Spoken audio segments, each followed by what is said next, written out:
அத்தியாயம் 16. அதே நேரம் பரபரப்பாக இயங்கிக் கொண்டிருந்த துணை காவல் கண்காணிப்பாளர் அலுவலகத்தினுள் திருமணத்திற்காக அணிந்திருந்த பட்டி வேஷ்டி சட்டை, நெற்றியில் இடப்பட்ட சந்தனம், கட்டப்பட்டிருந்த பட்டை, கையிலிருந்த மங்கள கயிறோடு வேகமாக நுழைந்த உதயாதித்தனின் மீதுதான் அங்கிருந்தவர்களின் பார்வை மொத்தமாக குவிந்திருந்தது.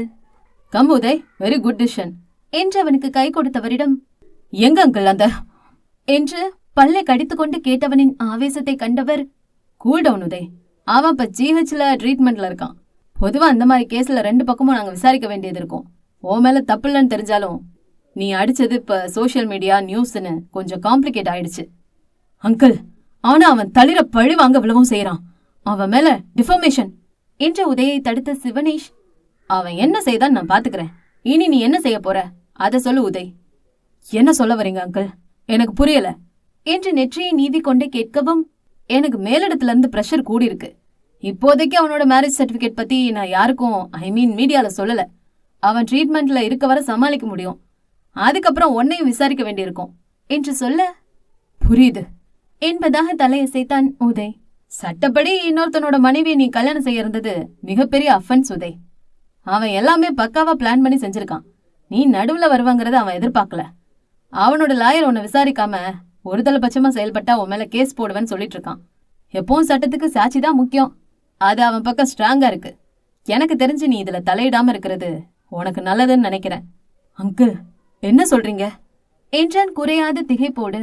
ஆமா, இந்த கேஸ் நம்ம நினைச்சது போல இல்லாம வேற டைமென்ஷன்ல போகுது. இது அரேஞ்ச்டு மேரேஜ் தானே. நம்ம சர்க்கிள்ல நானே உனக்கு வேற பெண்ணு பாக்குறேன். பெட்டர் நீ இதுல இருந்து வெளியில போறது உனக்கு, உன்னோட பிசினஸ், உன்னை சார்ந்தவங்களுக்கு நல்லது என்றவர் மேலும் விளக்கமாக பேசிக்கொண்டே செல்ல, இறுகிய முகத்தோடு அவரை பார்த்திருந்த உதய் வெளியில் வர அவனை சுற்றி வளைத்துக் கொண்டனர் பத்திரிகையாளர்கள். வேகமாக சென்றவன் அவர்களை கண்டதும் ஒரு கணம் நிதானிக்க, மச்சான், எந்த பதிலும் சொல்ல வேண்டாம், கிளம்பு என்றான் ராகவன். ஆனால் அதற்கு அவர்கள் விட்டால் தானே. வேறொரு வழக்கு குறித்து கவர் செய்வதற்காக வந்திருந்த ஓரிரு பத்திரிகையாளர்கள் அங்கே உதயை கண்டதுமே மற்றவர்களுக்கு தெரிவிக்க, இப்போது அவனை சூழ்ந்து கொண்டனர். சார், ஒரே ஒரு கேள்வி. நிஜமாவே அவங்க கல்யாணமானவங்கன்னு தெரியாம தான் கல்யாணம் செய்ய பாத்தீங்களா? அப்படி என்ன சார் அவசியம்?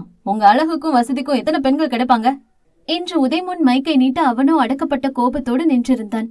அதற்குள் சிசிடிவியில் வெளியில் நடப்பதை கண்டுவிட்ட சிவனேஷ் உதய் பதில் சொல்லும் முன்பாக அங்கே வந்தவர், விசாரணையை தொடங்கிட்டோம். காவல்துறை என்னைக்கும் 2 பக்கமும் நேர்மையா செயல்படுவோம். இப்போதைக்கு அந்த திருமணம் நடைபெறாது, பொறுமையா இருங்க என்றவர். நீ கிளம்பு உதய், நான் பாத்துக்கிறேன் என்று அனுப்பி வைத்தார். அதே நேரம், தாத்தா என்ன பேசுறீங்க என்ற தளிர் நம்ப முடியாமல் அவரை பார்த்தாள். இதோ என் பேத்தி எங்க ஆளுங்களை விட்டுட்டு வேற ஆளுங்களுக்கு கல்யாணம் பண்ணி கொடுத்ததே என் அனுபவத்துக்கு அதிகமா. அந்த பையன் உன்னோட 2 மாசம் வாழ்ந்துதான் சொல்லியிருக்கான். அது நிஜமா இருக்காதுன்னு உன்னோட கண்ணீர் நம்ப சொல்லுது. ஆனா முள்ளு மேல சேலைப்பட்டாலும் சேலை மேல முள்ளு பட்டாலும் சேதாரம் என்னைக்கும் சேலைக்குதான். இப்பவே உனக்கு கல்யாணம் மட்டும்தான் ஆச்சா இல்ல குழந்தையும் இருக்கான்னு கேக்குறாங்க. அத நான் நம்பல. ஆனா இத வச்சு என் பேரனுக்கு தகுதி என்றவருக்கு அதற்கு மேல் தொடர முடியாமல் தொண்டை அடைத்து கொண்டு வர கண்கள் கலங்கி போனது. இதெல்லாம் எனக்கு ரொம்ப புதுசுமா. நாங்க மானத்துக்கு கட்டுப்பட்டு வாழ்றவங்க. 1000 பேர் 1000 சொல்லலாம், எதுக்கும் பதில் சொல்ல வேண்டிய தேவையில்ல. அவங்கவங்க வாழ்க்கைய அவங்கதான் வாழணும்னு புத்திக்கு தெரிஞ்சாலும் மனசு தப்பே செய்யாத என் பேரனை நோக்கி வரக்கூடிய ஒரு சொல்ல தாங்காது. என் பையன் அளவுக்கு எனக்கு பெரிய மனசு இல்லம்மா. நீ எப்படி எடுத்துக்கிட்டாலும் சரி, என்னோட வயசுக்கும் அனுபவத்துக்கும் இன்னைக்கு நடந்த விஷயங்கள் எல்லாமே கொஞ்சம் அதிகம்.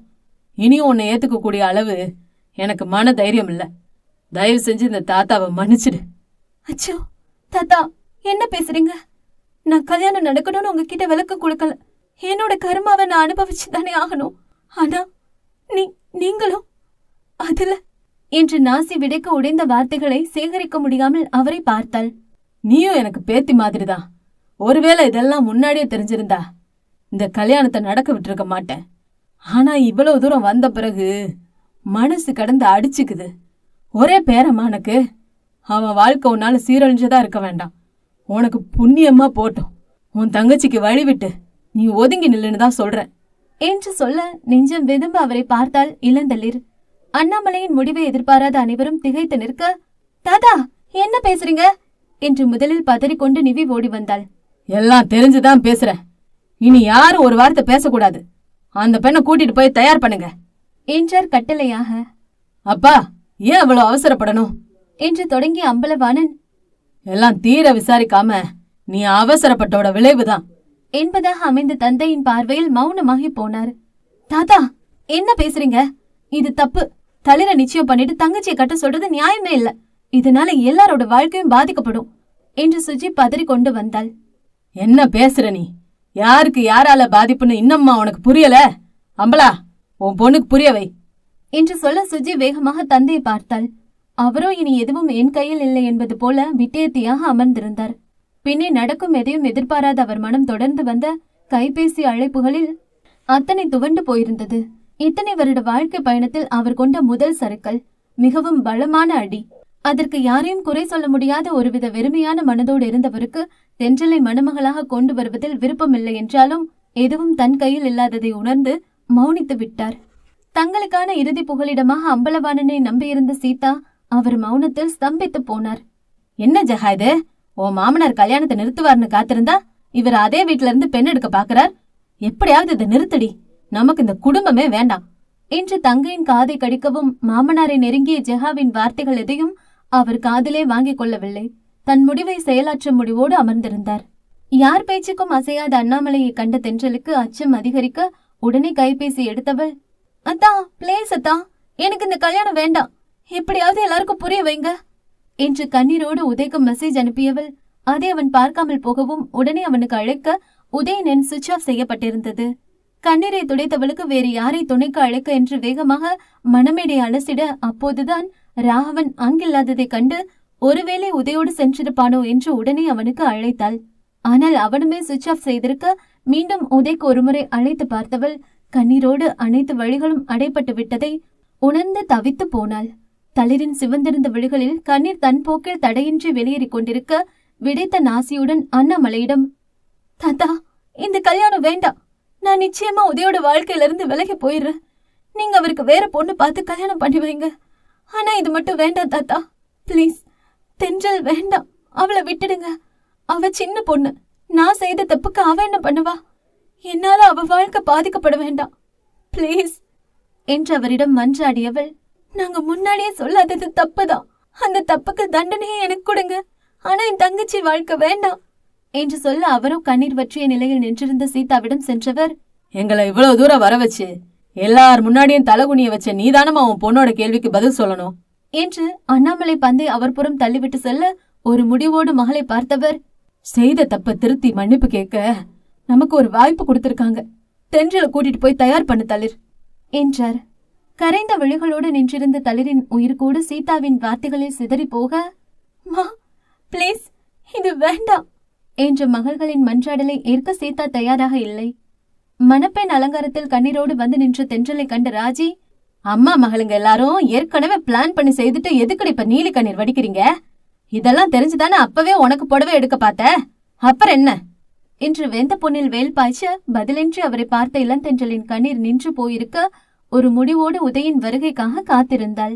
சரத்தை எதுவும் செய்ய முடியாத கோபத்தோடு மண்டபத்தினுள் நுழைந்த உதய் அங்கே மேடையில் மாலை அணிந்து சர்வ அலங்காரத்தோடு தென்றல் மணமகளாக இருப்பதைக் கண்டு அதிர்ந்தவன் வேகமாக அவர்களை நெருங்கினான். என்னது? யார் இவள் இப்படி நிக்க வச்சா என்றவனின் கர்ஜனை காலியாக இருந்த திருமண மண்டபம் எங்கும் எதிரொலித்தது. நான் தான் என்று முன்னே வந்த அண்ணாமலை அவனிடம், தாலியை நீட்டி கட்டு என்று சொல்ல அவனோ அதை வாங்காமல், ஏன் என்றான் அழுத்தமான குரலில். என்ன பேசுற உதய்? அவங்களால நமக்கு ஏற்பட்ட கலங்கத்தை அவங்கதான் தொடைக்கணும். நீவி கல்யாணத்தும் போதே நான் சம்மதம் சொல்ற பொண்ணதான் கட்டுவேன்னு எனக்கு வாக்கு கொடுத்திருக்க. தளிரும் நான் சம்மதிச்ச பெண் தான். இப்ப தென்றலும் நான் சம்மதிக்கிற பெண் தான். இதுக்கு மேல எந்த கேள்வியும் கேட்காம முதல்ல தாலி கட்டு என்றார் பிடிவாதமாக. உதய் அவரளவுக்கு இல்லை என்றாலும் தானுமே கொண்ட முடிவை எளிதாக மாற்றிக்கொள்ள முடியாத பிடிவாதக்காரன்தான். அதிலும் மனதார நேசித்தவளை விட்டு மற்றொருத்திக்கு தாலி கட்ட சொன்னால் செய்து விடுவானா? முடியாது தாத்தா என்று தீர்க்கமாக சொன்னவன் தென்றலை நெருங்கி, என்ன கோலம் இது பிரீசி? அவங்க சொன்னா உனக்கு எங்க போச்சு புத்தி என்று அடிக்குரலில் சீர, நான் வேண்டான்னு தான் சொன்னேன் தான், ஆனா யாருமே நான் சொன்னதை கேட்கல, அதுவும் அக்கா அம்மா என்றவளுக்குமே அழுகை பொங்கிக் கொண்டு வர வார்த்தைகளை முடிக்காது திணறலோடு அவனை பார்த்தாள். யார் சொன்னாலும் இந்த கல்யாணம் நடக்காது, முதல்ல இந்த வேஷத்தை களைச்சிட்டு வா என்று சொல்ல, உதய் என்று அண்ணாமலையின் குரல் அத்தனை உயர்ந்திருந்தது. தாத்தா ப்ளீஸ், இது என்னோட வாழ்க்கை, காலம் முழுக்க என்னோட வரப்போற பந்தம். அதை எப்படி செய்த தப்புக்கு பிராயச்சித்தமா நடக்கணும்னு முடிவு பண்ணுவீங்க? தென்றல் அக்காவோட தப்புக்கு தண்டனையா உங்களோட வற்புறுத்தலுக்காக என்னை ஏத்துக்கிட்டாலும் நான் ஒன்னு சின்ன குழந்தை கிடையாது நீங்க சொல்ற எல்லாமே செய்யறதுக்கு.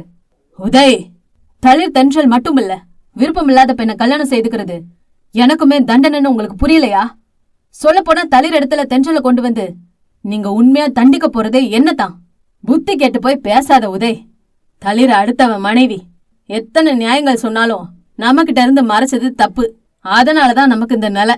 உனக்கு அனுபவம் பத்தாது. இந்த பிரச்சனைத்தோட நிக்காம உன்னை விசாரணை அது இதுன்னு இன்னுமே அலக்கழிப்பாங்க. தேவையே இல்லாம அவங்க பிரச்சனையில உன்னோட தலை உருளும். அதையெல்லாம் தவிர்க்கணும். உன்னை கேள்வி கேட்கறவங்க வாயை அடைக்கணும்னா அதுக்கான ஒரே பதில் உன்னோட திருமணம். சொன்னா கேளு, தென்றலோட உன்னுடைய கல்யாணம் இப்ப ரொம்ப அவசியம். எதுவும் பேசாம தாலி கட்டு என்றார் அண்ணாமலை காட்டமாக. என்ன பேசுறீங்க நீங்க என்று ஒரு நொடி நிதானமாக மூச்சை இழுத்து விட்டவன், ஓகே, எனக்கு உங்க ஆதங்கம் புரியுது. எனக்காக யோசிக்கிற என் தாத்தாவை நான் மதிக்கிறேன்.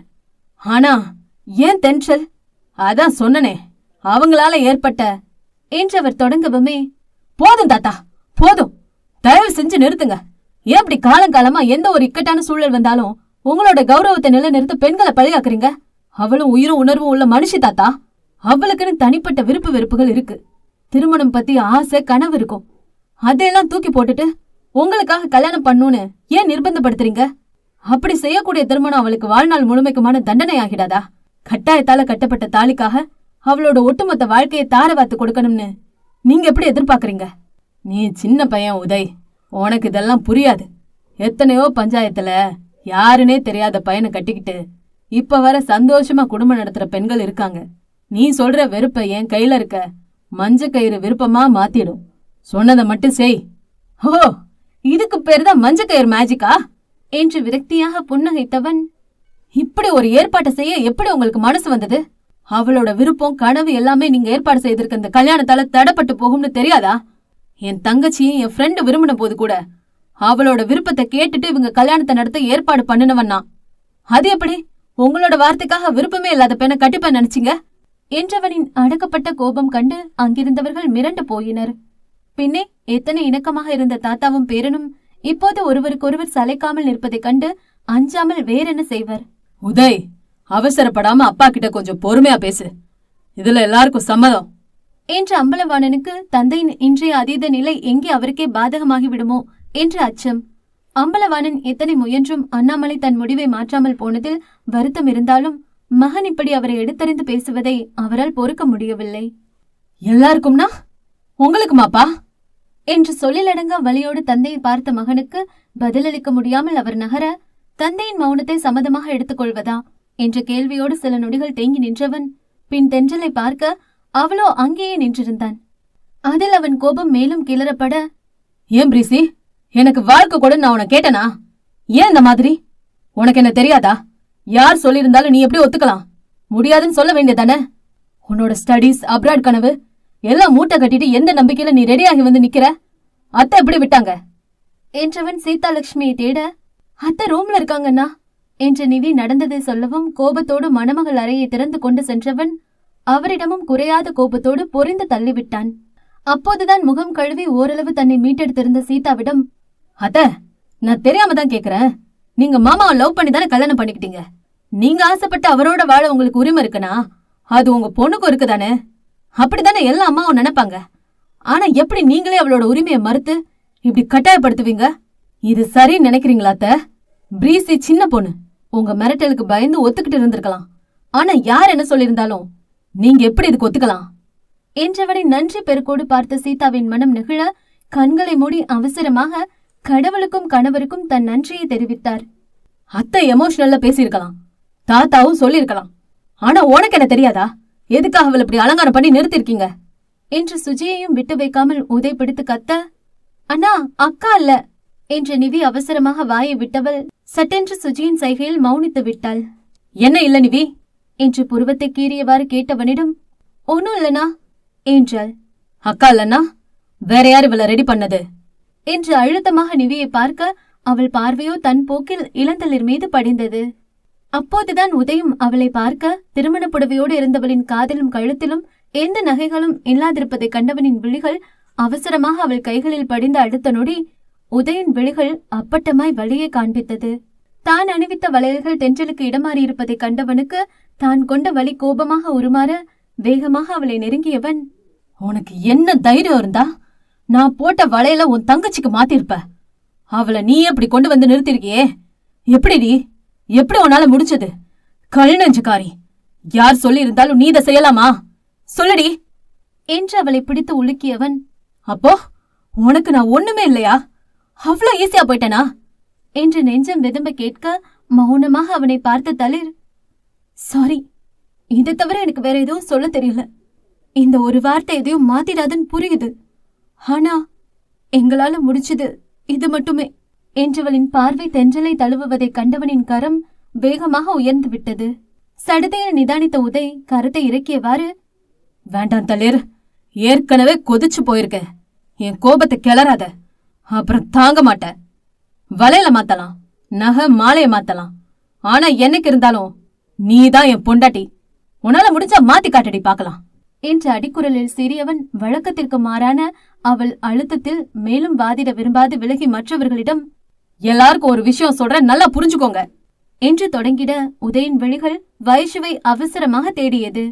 வைஷு எங்கக்கா என்றவனிடம் அவள் அறையில் இருப்பதை சொல்லவும் அழுது கொண்டிருந்த வைஷுவை ஒரு கையில் பிடித்துக் கொண்டு வெளியில் வந்தவன் மறு கையில் தென்றலை பிடித்துக் கொண்டு, எல்லாரும் நல்லா கேட்டுக்கோங்க, இவங்க 2 பேரும் எனக்கு ஒண்ணுதான். என்ன ஒண்ணு? இது 10 வயசு குழந்தைன்னா இது 20 வயசு குழந்தை. நான் இவங்க 2 பேரையுமே வேறையா பார்த்ததில்ல என்று சொல்ல நிவி சுஜியின் முகத்தில் அத்தனை மகிழ்ச்சி. பின்னே உதயின் முதல் குழந்தையே வைஷுதானே. தாய்மாமனாக அவளை முதல் முறை கையில் ஏந்தியவன் அவளை ஒருபோதும் எந்த சூழலிலும் தனித்து விட்டதில்லை. சரவணனுக்கு முன்பாக வைஷுவிற்காக சென்று நின்று விடுவான். இப்போது தென்றலுக்கும் வைஷுவிற்கும் அவனிடம் எந்த பேதமும் இல்லை என்றதில் ராகவன் சரவணனுக்குமே ஆசுவாச மூச்சோடு புன்னகையும் இணைந்திருந்தது.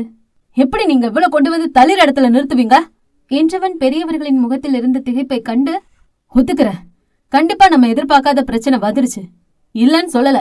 ஆனா ஒரு விஷயம் புரிஞ்சுக்கோங்க, இதுக்கு தீர்வு தென்றல் கிடையாது என்றவனுக்கு தளிர் குறித்த தன் முடிவை சொல்லி இன்னுமே அண்ணாமலையை எதிர்க்க வேண்டாம் என்று முடிவு செய்தவன், நீ போய் முதல்ல அந்த வேஷத்தை கழிச்சிட்டு வா பிரிசி என்று தென்றலிடம் சொல்லிவிட்டு தளிரை பார்க்க அவன் ஆற்றாமை இன்னுமே அதிகரித்தது. தலை கோதியவாறு அவளிடமிருந்து பார்வையை திருப்பியவன் உடனே சீதாவிடம் சென்று, அத்த, நான் உங்க பொண்ணுகிட்ட கொஞ்சம் தனியா பேசணும் என்றான். சீதா திகைப்புடன் என்ன பதில் சொல்வதென்று புரியாமல் நிற்கவும், இந்நேரத்துக்கு என் பொண்டாட்டியா இருக்க வேண்டியவ இன்னமும் உங்க பொண்ணா இருக்கிறதாலதான் உங்ககிட்ட பெர்மிஷன் கேக்குறேன், கொஞ்சம் புரிஞ்சுக்கோங்க என்று உதய் பேசிக் கொண்டிருக்க மறுபுறம் இருந்த அண்ணாமலைக்கு தன்னை மறுத்து தன் முடிவை எதிர்த்து உதயாதித்தன் பேசியதை அத்தனை எளிதாக ஏற்றுக்கொள்ள முடியவில்லை. அவன் மறுப்பை எதிர்பாராத பெரியவரின் நெஞ்சில் மெல்ல ஊடுருவிய வலி உதயாதித்தன் தென்றலை மறுத்ததில் வலுவாக அவரை தாக்கியதில் நிலை குலைந்து தரையில் விழுந்திருந்தார்.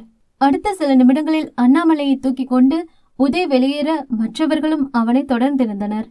மண்டபமே வெறிச்சோடி போயிருக்க வீடு வந்து சேர்ந்த சீதா மற்றும் மகள்களை தெரு முழுக்க நின்றிருந்தவர்களின் பார்வை துளைத்துக் கொண்டிருந்தது.